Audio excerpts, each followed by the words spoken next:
E Deus pede para que eles olhem com os óculos que apontam para o céu.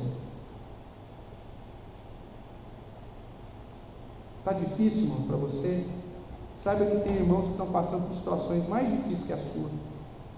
Mas tanto você quanto eles não estão sendo privados do amor de Deus. Pode estar sendo privado de outras coisas, mas do amor de Deus você não vai ser privado, porque nada e ninguém, segundo Paulo, pode nos separar do amor de Deus que está em Cristo Jesus.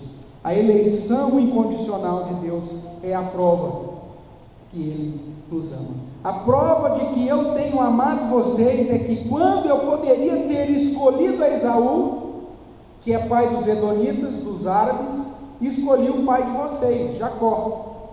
E isso quando ambos ainda não tinham feito nem o bem, nem o mal. É o que o reverendo Augusto está dizendo no seu livro. Então qual que é a prova do amor de Deus? Que eu escolhi vocês.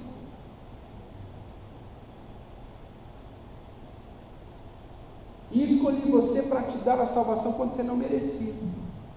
O fato de você ser salvo em Cristo Jesus é a prova do meu grande amor. Agora, se existem privações temporais, aí não foca nisso não, porque isso não significa nada. O que significa de verdade em relação à prova do amor de Deus ou da pretensão de Deus é a salvação. Perdão. Veja que o foco de Deus está na escolha para a salvação e não em bens materiais ou situações terrenas. Tudo bem até aqui, irmãos? Romanos 5,8, né? Mas Deus demonstra ou prova o seu amor para conosco pelo fato de ter Cristo morrido por nós quando ainda éramos pecadores. Você quer saber qual que é a prova do amor de Deus por você? Olhe para a cruz. Esse versículo ficou lá na porta da geladeira. Toda vez que você abrir, só tiver água, banana, você fecha e lembra: o amor de Deus não está na geladeira cheia, está no fato de que eu sou salvo em Cristo Jesus. Se o seu carro é velho, coloca isso no painel do seu carro lá, ou na porta. Na hora que você vai abrir o carro, aí você lembra: não, o amor de Deus não está no fato de eu ter um carro velho, um carro novo, está no fato de que Cristo morreu por mim quando eu era pecador. Na hora que você pegar lá o exame positivo daquela doença que você não queria ter, escreve o versículo em cima lá do resultado. Não é pelo fato de eu ter desenvolvido determinada doença, que seja feita a vontade do Senhor, mas nunca questione o amor de Deus por você, porque o amor de Deus não está na ausência de tribulações, de luta ou de problemas, mas está no fato de que Cristo morreu por você quando você ainda era pecador. Se fosse uma igreja pentecostal, agora tinha glória e aleluia para todo lado, velho.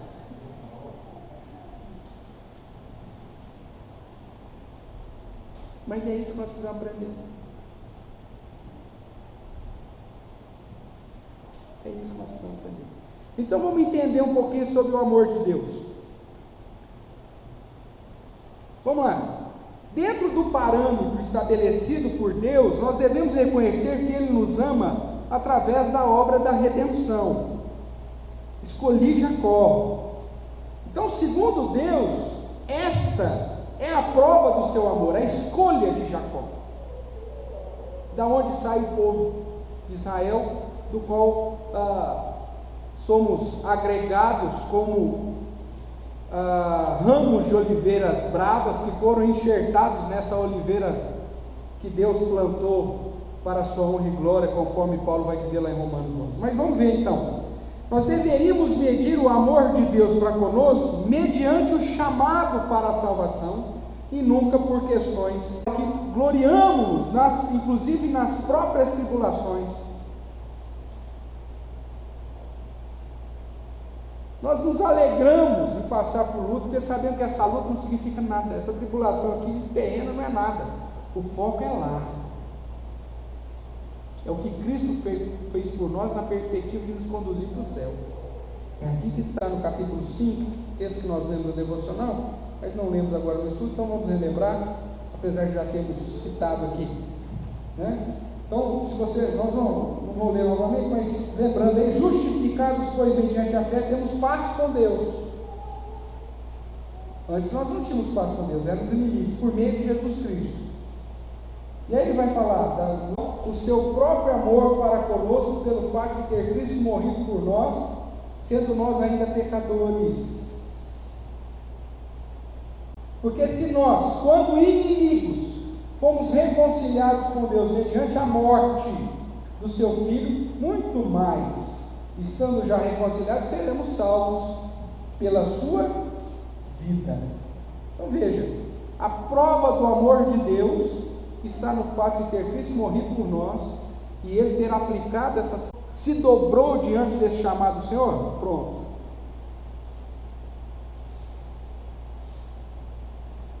Através da pregação do Evangelho, ao ouvir a pregação do Evangelho, os seus ouvidos se abriram para a verdade do Evangelho, e você foi selado com o Espírito Santo da promessa, segundo Paulo diz em Efésios. Ótimo. Então, aqui está a prova do seu grande amor. E isso é a prova do grande amor de Deus em você, mesmo que dê tudo errado. Nós vemos tantos textos na Bíblia, né, que chamam atenção para isso, que Deus deve ser adorado, exaltado, não por aquilo que Ele faz, mas por aquilo que Ele é. Aqui está o grande ensinamento para vivermos nesse mundo tenebroso. Vai ter fruto? Não sei. A menos que não tiver, louva a Deus por aquilo que Ele é. A ovelha no aprisco, lembra de Abacuque, o cântico de Abacuque? Mesmo que falte tudo, minta tudo, dê tudo errado, eu louvarei o Senhor, porque Ele é o Senhor. Nós somos ovelhas do seu Pai, porque Ele é o justo juiz. Então não podemos fazer como os israelitas fizeram no deserto, lá em Massá e Meribá, que se revoltaram contra Deus, achando que Deus não estava amando-os porque não tinha conforto no deserto. Veja, mais uma vez um exemplo do povo mensurando o amor de Deus pelas questões. Veja aqui Romanos 8, verso 26 em diante, né? Todo o capítulo 8 vai falar de sofrimento. Verso 18, só para eu não perder o contexto. Porque para mim tem por certo que os sofrimentos do tempo presente não podem ser comparados com a glória a ser revelada. Ele vai dizer que uma vez que fomos chamados segundo o propósito de Deus, predestinados, chamados, justificados, essa é a maior prova do amor de Deus. Verso 30 diz: e os que predestinou, a esses também chamou, os que chamou, a esses também justificou, aos que justificou ele já aponta lá para o fim, as provas e a certeza. E é por aí que ele vai dizer o seguinte: que nenhuma situação terrena de dificuldade, de problema, diminui o amor de Deus por você. Veja aí, 31. Que diremos, pois, à vista dessas coisas? Se Deus é por nós, quem será contra nós?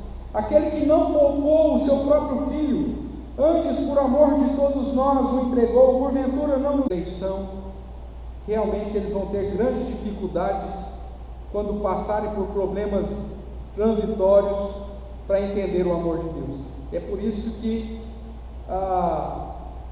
o não aceitar a doutrina da eleição conduz ao erro, inclusive, de abraçar a teologia da prosperidade. Porque na visão deles, o amor de Deus tem que estar. Eu rejeito isso aqui que o senhor está achando que eu chamo de veículo. Eu quero um negócio top de linha.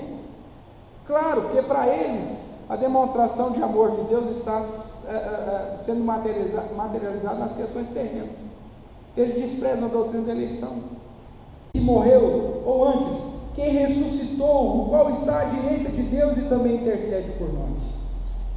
Veja agora, quem nos separará do amor de Cristo? E ele traz uma listinha, né? Será a tribulação? Pastor, estou passando por uma tribulação, Deus não me ama. Opa, Paulo está dizendo que isso não. Pode, meu amigo. E Paulo inclusive diz que a angústia não tem nada a ver com o amor de Deus. Não significa, estou vivendo uma ansiedade, estou em depressão. Significa que o amor de Deus não está sobre a minha vida, pastor? De maneira alguma, porque isso não pode te separar. Ou espada, que aqui é sinônimo de morte.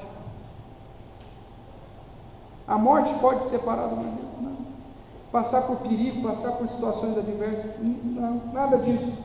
E ele continuou, porque está escrito, como está escrito, por amor de ti somos entregues à morte o dia todo, fomos considerados ovelhas para o matador. Em todas eu sou vencedor, porque o foco não são questões temporais, passageiras, terrenas, é a questão da salvação eterna. É aqui o foco. Paulo ainda diz, porque eu sou bem certo de que nem a morte, nem a vida, nem os anjos, nem os principados, questões aí, né, relacionadas a questões de vida, morte, questões espirituais, nem as coisas do presente, nem do porvir, nem os poderes, nem altura, nem profundidade, nem qualquer outra criatura poderá separar-nos do amor de Deus que está em Cristo Jesus, nosso Senhor. Ou seja, nada e ninguém pode nos separar do amor daqueles que foram chamados para o Senhor. Aqui está a prova do amor de Deus para contigo. E aí ele vai ainda trabalhar com isso, usando justamente a citação de Jacó e Esaú, né? Romanos 9, de 9 em diante, quando ele diz que Deus resolveu escolher Jacó e se aborrece de Esaú, para que o propósito quanto à eleição prevalecesse, não por obras, mas por aquele que chama.